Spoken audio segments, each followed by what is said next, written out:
Okay. Okay. Others?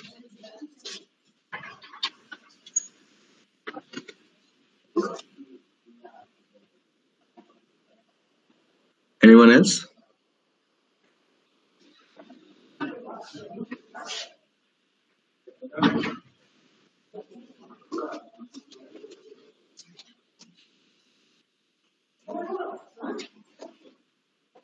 Okay. Sharanya, Ayushi, and Bhushan. Apart from these three people, Yes, sir. have you tried? Yes, sir. Okay. And you were not able to solve. That's what you're saying. No, sir, I got it. I was Actually, you got. Okay. Okay. Fair enough. And what would others? Rest 40, 45 people.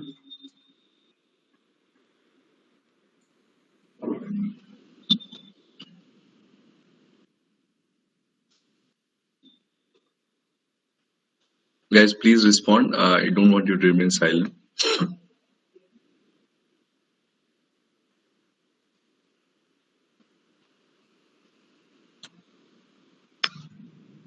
What about you, Neil? Sir मैंने नहीं किया sir. Okay. Vineet?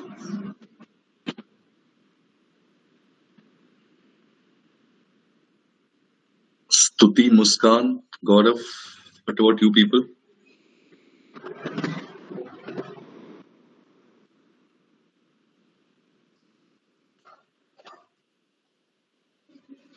Okay, this has been the case despite there has been a gap of 7 days between our previous lecture. So I don't know whether this should be allowed or not, because I also received a query from a CAD Eco coordinator that some of you have raised an issue that we are not, doing this on software. Now, the thing is that we have just started, first thing, and second is that you do not expect me to do all the things on software and present it on your plate. You have to, and in the initial lecture, I had mentioned that there are a plethora of sites available online where you can at least start learning R or any software that you like. I really don't know how many of you have actually done that. Instead of waiting for me to do all, because what I'll do is I'll take up any one or two question and solve that on R. Will that solve the purpose? I don't think so. And how do I solve anything or use software before I tell you the concepts behind that? So I'm not raising any issue against this, but all I'm saying that whatever I ask you, simply choose to ignore. And then since you can raise an issue, you're free to do that. So I don't think whether that can be allowed anymore. I had given one more question. How many of you did that?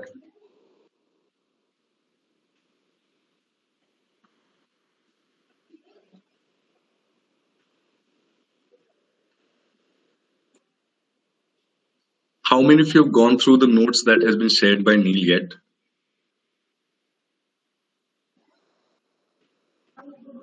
I've gone through the notes.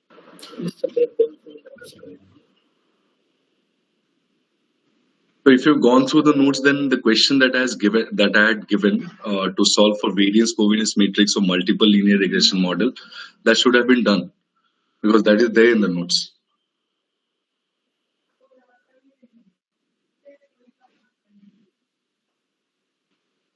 And what about computer exercises from chapter 3? How many of you have done that? So I've done those. Okay.